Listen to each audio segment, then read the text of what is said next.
안녕하세요. 자, 여러분들 오늘 교재 받으셨죠? 자료 받으셨죠? 동영상 보신 분들 우리 학원 홈페이지 자료실 들어가시면 해당 내용이 있습니다. 그 내용을 전부 다 올려놓지 않고요. 10월 달 한 달 동안만 보실 자료만 올려놨어요. 그거 뽑아 출력하셔서 10월 달에 보시면 되고요. 그리고 여러분들이 받은 자료 있죠? 지금이 그 자료는 10월 달만 쓸 겁니다. 임시로 저희가 드리는 거예요.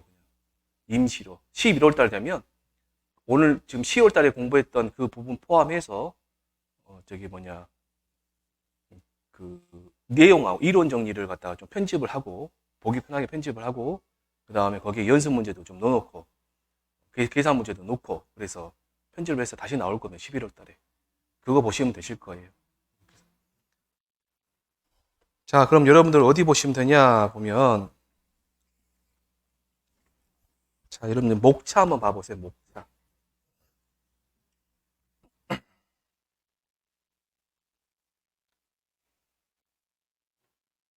목차 보시면 자, 뭐 2권에서 농작물 재해보험 및 가축 재해보험 손해평가의 이론과 실무라고 되어 있네요. 그래서 제1장에 농업 재해보험 손해평가의 개관. 개관이니까 뭐 개괄적으로 설명해 놨다 그 말이겠죠. 이거 보시고 2장 가시면 농작물 재해보험 손해평가라고 있어서 제1절에 보장 방식별 보상하는 손해와 보상하지 않는 손해 있습니다. 그 다음에 2절 손해평가 기본 단계 있는데요. 오늘 여기까지 나갈 거예요. 손해평가 기본 단계까지만. 그 보상하는 손해와 보상하지 않는 손해는 이따 좀 말씀드릴게요. 굉장히 중요한 부분이기 때문에 이 부분에 대해서는 제가 좀 꼼꼼하게 설명해 드리겠습니다. 그 다음 3절에 보시면 과수작물의 손해평가 및 보험금 산정. 제4절 보시면 논작물 손해평가 및 보험금 산정. 제5절 보시면 밭작물 손해평가 및 보험금 산정. 제6절 보시면 종합위험 시설작물 손해평가 및 보험금 산정. 제7절 보시면 농업수익 보장 방식의 손해평가 및 보험금 산정이라고 되어 있네요. 그러면 앞에가 지금 다 무슨 말이에요? 손해평가 및 보험금 산정으로 되어 있잖아요, 지금. 그럼 손해평가는 뭐냐? 우리가 조사할 때 조사의 종류와 조사의 시기와 해당 조사의 시기와 그 해당 조사의 방법에 대한 내용입니다. 이 부분은 이론 수업, 이론이고요. 자, 그 다음에 이제 보험금 산정입니다. 보험금 산정은 뭘 산정하냐? 그 보험금 산정은 계산 문제예요. 계산. 눈으로 푸는 게 아니라 직접 여러분들이 계산기 누르셔가지고 푸는 시간을 드릴 거예요. 그렇게 하셔서 이제 푸는 건데 여기에서 여러분들이 지금 10월달, 11월달, 12월달 하실 부분은 저희가 중점적으로 하실 부분은 수업할 내용은 이론 내용입니다. 손해평가에 관한 내용이에요. 그리고 그 보험금 산정의 부분은 관한 문제는 1월달, 2월달에 하실 거예요. 1월달, 2월달에. 그때 차분하게 하실 거고요. 근데 이론 내용은 여기 보시면 이론 내용을 공부하실 때 제가 제발 부탁드리지만 깜지 쓰듯이 막 외우고 그러지 마세요. 책을 많이 보셔야 돼요. 그냥 수업 시간에 열심히 들으시고 집에 가서 복습하시고 그리고 한 2번 정도만 복습하시고 그 다음에 다시 와서 공부하시면 저랑 내년에 뭐 1월달, 2월달, 3월달, 4월, 1월달, 2월달, 3, 4월달, 5, 6월달, 7, 8월달 이게 4번이거든요. 4번의 이론이 돌아가요. 1월 4번 수업한다고요. 똑같은 내용을. 저랑 이제 수업하면서 4번 동안에 어쩌요? 수업 시간에 외우자 그 말이에요. 수업 시간에. 그리고 따로 제가 이 부분은 한번 외워보세요. 라고 말씀드린 부분이 있을 거예요. 그런 부분은 댁에 가셔서 꼭 외우셔야 됩니다. 꼭 외우셔야 돼요. 못 외우시면 잠자지 마세요. 그 부분은 나중에 말씀드릴 거예요, 제가. 그런 부분 꼭 나오는 부분들이니까 물어보는 부분들이고.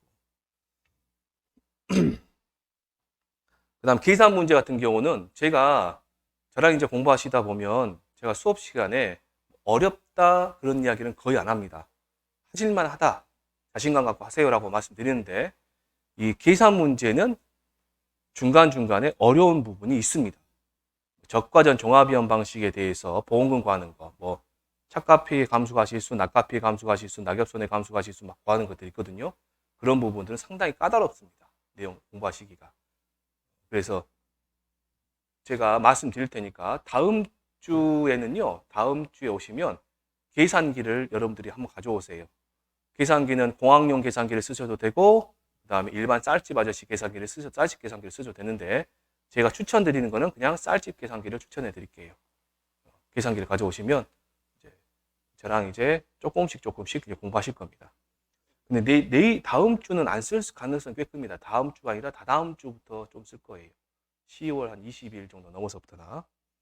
그 다음 밑에 보시면 가축 재해보험 손해평가라고 있고요. 그 가축 재해보험 손해평가는요. 혹시 동영상 보신 분들 2022년 그 업무 이론서를 갖다 출력하셔가지고 가지고 계신 분들은 이 내용을 공부 안 하셔도 됩니다.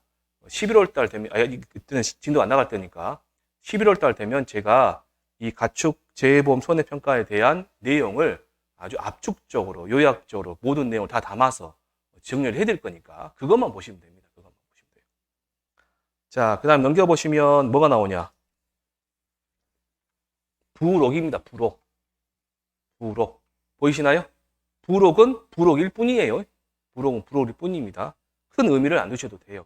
근데 그 중에서 뭘 보셔야 되냐면 1번, 2번, 3번, 부록 1번에 농업재해보험 관련 용어라 해서 1번 뭐 농업재해보험 관련 용어, 2번 농작물 재해보험 관련 용어, 3번 가축재해보험 관련 용어라고 있죠. 이거를 보시면 됩니다. 동영상 신청하신 분들 지금 이 교재가 없으니까 이전에, 그러니까 저번 주, 저저번 주에 제가 수업했던 내용에 자료가 올라가 있으니까 그거 보시면 됩니다. 그거에 여기에 관련된 내용을 수업을 했기 때문에 그거 보시면 충분히 해결될 거라고 생각합니다. 자, 넘겨보시면 이제 뭐가 나오냐? 농업재해보험 손해평가 개관이라고 나와 있죠? 개관이라고. 거기 보시면 자, 제1절 손해평가의 개요라고 있습니다. 그래서 여기에서부터요, 여러분들 하나, 둘, 셋, 넷, 5번째 몇 페이지까지냐면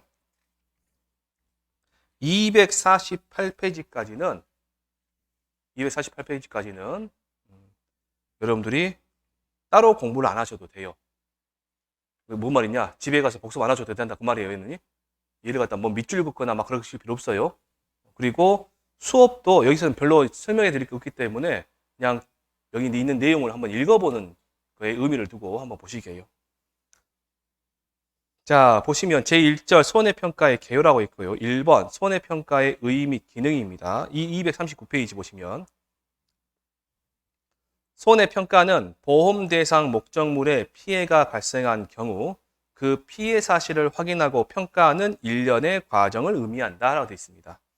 이때 손해평가는 보험 대상 목적물이라고 했죠. 지금 보험 대상 목적물. 얘가 뭐냐? 보험에 가입하는 대상입니다. 그래서 그 위에다가 보험의 목적이라고 한번 적어보세요. 보험의 목적. 보험에 가입할 수 있는 애입니다. 보험 대상 목적물이 뭐라고요? 보험의 목적입니다.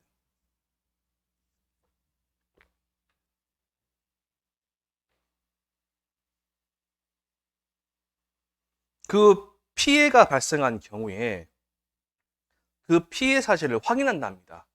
그러면 피해가 계약자는 얘가 보상하는 손해인지 보상하지 않는 손해인지를 잘 모르고 일단 피해가 발생해서 피해 신고할 거예요.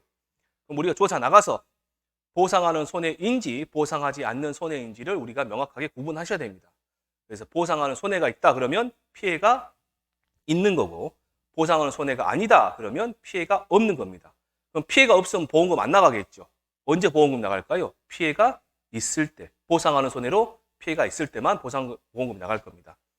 그래서 그걸 확인하고 평가하는 일련의 과정을 의미한다 돼 있고요. 자, 그래서 결국적으로는 뭘 우리가 찾냐면 조사를 하고 나서 보험금을 산정하는 겁니다. 그 두 번째 줄이 바로 옆에 바로 밑에가 있습니다.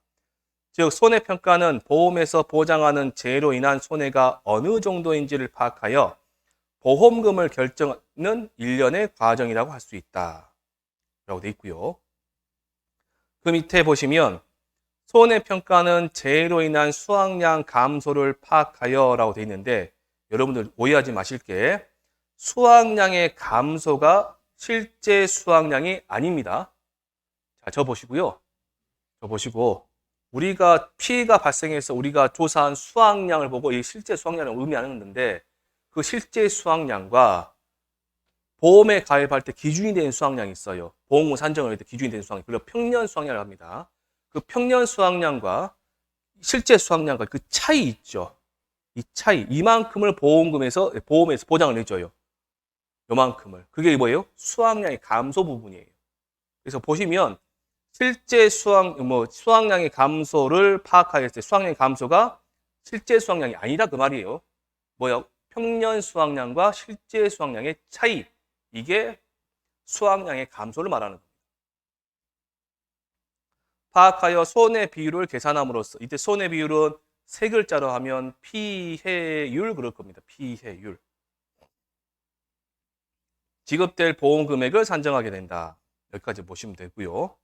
자, 밑에 보시면 손해평가가 농업재해보험에서 갖는 중요한 의미를 생각해 보면 뭐 아래와 같다 해서 최경환이라는 분이 그 글을 썼나 봐요. 그분의 생각입니다. 그분의 생각이 첫째, 손해평가 결과는 피해 입은 계약자 또는 피보험자, 이하 보험 가입자로 한다라고 되어 있고요. 받을 보험금을 결정하는 가장 중요한 기초 자료가 된다. 뭐 가지고요? 피해율, 손해비율 가지고. 손해평가 결과는 몇 단계 검토 과정을 거쳐 최종적으로 보험자가 받을 보험금이 확정되지만 이 과정에서 검토가 되는 것은 손해평가의 결과물.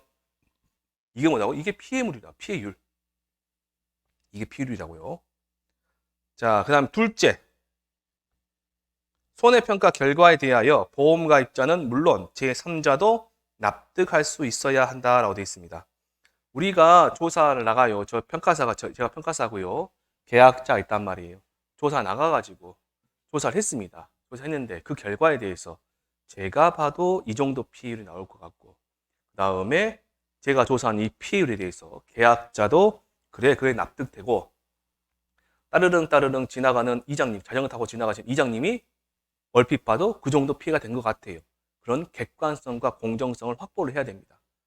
그게 뭐냐 보니까 다시 한번 해볼게요. 그 밑에서 손해평가 결과가 지역마다 개개인마다 달라 보험 가입자들이 인정하기 어렵다면 손해평가 자체의 문제는 물론이고 농업재해보험 제도 자체에 대한 신뢰를 상실하게 된다. 여기까지만 읽어보시면 됩니다. 자, 넘겨보시면 셋째 하고 나옵니다. 셋째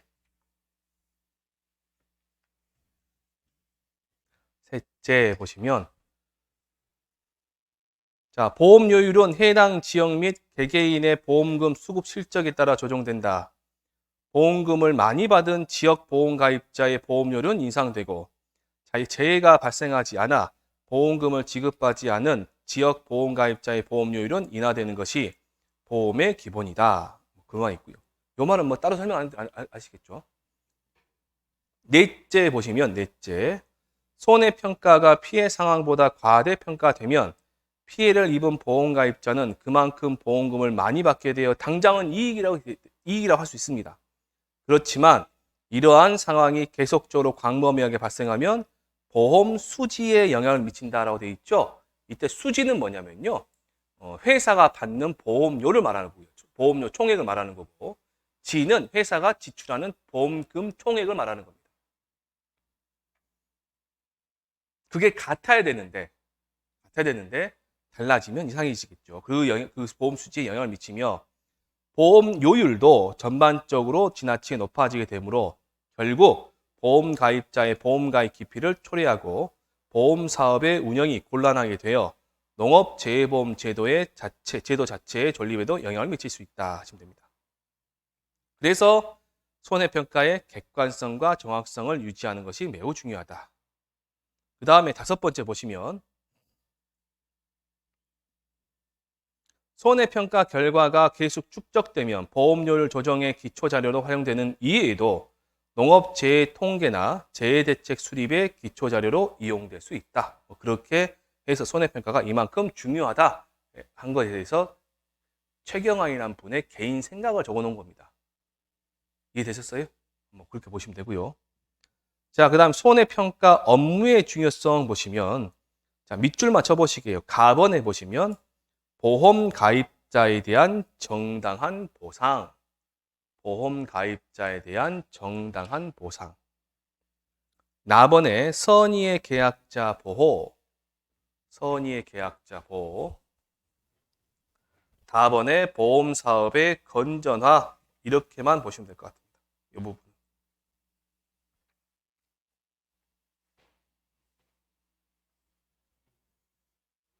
자, 넘겨보시면 242페이지에 보시면요. 자, 관련 법령이 있습니다. 손해평가 체계에 관련 법령이 있습니다. 관련 법령은 손해평가는 농업재해보험법, 동시행령 및 손해평가 요령 등의 관련 법령에 근거하여 시행된다. 이때 동시행령은 농업재해보험법 시행령을 말하는 겁니다. 그래서 그 밑에 보시면 농업재해보험법 제11조 손해평가 등이라고 해서 네모 박스로 되어 있는 부분 있으시죠? 보이시죠? 그 부분은 일단은 놔두세요. 왜 그러냐면 얘는 여러분들 1차 시험 보실 때 농업재해보험법 또는 농업재해보험법 시행령을 공부하실 때 그때 자세하게 배우십니다. 그때 보시면 되고요. 자, 그 내용을 여러분 필요한 부분이 오른쪽에 나와 있습니다. 2번에 손해평가의 주체라고 보이시죠? 오른쪽 243쪽에 거기서부터 한번 봐보시게요. 자, 손해평가의 주체는 농림축산식품부 장관과 사업 약정을 체결한 재해보험 사업자이다 라고 되어 있습니다. 재해보험 사업자 밑줄 한번 쳐보시고요. 거기에다가 그 위에 이렇게 적어보세요. NH 현재 농작물 재해보험의 재해보험 사업자는 실무상 NH 손해보험에서 맡고 있습니다. NH 손해보험에서. 자, 그러면 두 번째 줄 보시면, 자, 손해평가를 담당할 수 있는 사람들이 나오는데, 재해보험 사업자는 보험 목적물에 관한 지식과 경험을 갖춘 자 또는 그 밖의 관계 전문가를 손해평가인으로 위촉하여 손해평가를 담당하게 하거나 손해평가사 또는 손해사정사에게 손해평가를 담당하게 할 수 있다 했습니다. 자, 그러면 손해평가를 담당하는 사람이 총 몇 반? 3명이 나왔어요. 3명. 한 명은 손해평가인, 한 명은 손해평가사, 한 명은 손해사정사. 3명 있습니다. 거기다 한번 밑줄치세요. 손해평가인, 손해평가사, 손해사정사. 그럼 손해평가사는 밑에도 나와 있지만 일단 손해평가사는 손해평가사 자격시험에 합격한 사람일 것이고 손해사정사도 손해사정사 자격시험에 합격한 사람일 거예요. 그러면 손해평가인은 뭐냐? 위에 보시면 뭐라 되냐면 보험 목적물에 관한 지식과 경험을 갖춘 자. 그러니까 우리가 벼조서를 나간다 그러면 벼농사를 일정 기간 이상 실시한 사람 있죠. 벼농사에 대한 어느 정도 지식이 있는 사람. 그 사람이 되는 겁니다. 손해평가인.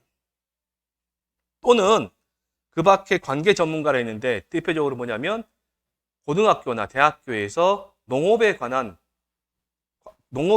어떤 그 교과목을 일정 기간 이상 수업을 했던 사람들, 뭐 교사나 박사님이나 교수님들 그러신 분들입니다. 근데 위에서 보시면 다시 한번 보험 목적에 관한 지식과 경험을 갖춘 자 누굴까요? 대충 생각해 보면 동네 이장님, 부녀회장님 그러신 분들이에요. 그러신 분들이 이걸 평가를 담당한다라고 생각하시면 됩니다. 그리고 손해평가인은 위촉하고요. 위촉. 맡겨두는 것들 이렇게 해주세요라고 하는 거고 그 다음에 손해평가사는 손해사정사는 우리가 자격증 시험을 보는 겁니다. 자, 그 밑에 이제 보시면 재해보험 사업자는 재해보험 사업의 원활한 수행을 위하여 보험 모집 및 손해평가 등 재해보험 업무의 일부를 대통령령으로 정하는 자에게 위탁할 수 있다 그랬습니다. 재해보험 업무네, 업무. 모집 및 손해평가 중에서 재해보험 업무를 위탁할 수 있대요. 그러면 그 위탁받는 사람에 대해서 제가 불러드릴 때 그 부분만 밑줄 쳐보세요. 자, 대통령으로 정하는 자는 농업협동조합법에서 농업협동조합만 밑줄 치세요. 농업협동조합만. 그 다음 줄에 동그라미 2번에 산림조합법에서 산림조합만 밑줄 치세요. 산림조합만. 동그라미 3번에 수산업협동조합법에서 수산업협동조합까지만 밑줄 치세요. 수산협동조합까지만. 그 다음에 맨 마지막 4번 손해사정을 어불하는 자. 보험업법에 따라서 손해사정을 어불하는 자 4명입니다.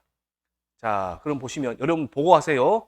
첫 번째 누구 나왔어요? 농협협동조합. 두 번째 산림조합. 세 번째 수산물 협동조합, 네 번째 보험 사정을 업으로 하는 자. 이런 사람들에게 모집 및 손해평가에 관한 내용을 위탁할 수 있다라고 되어 있습니다.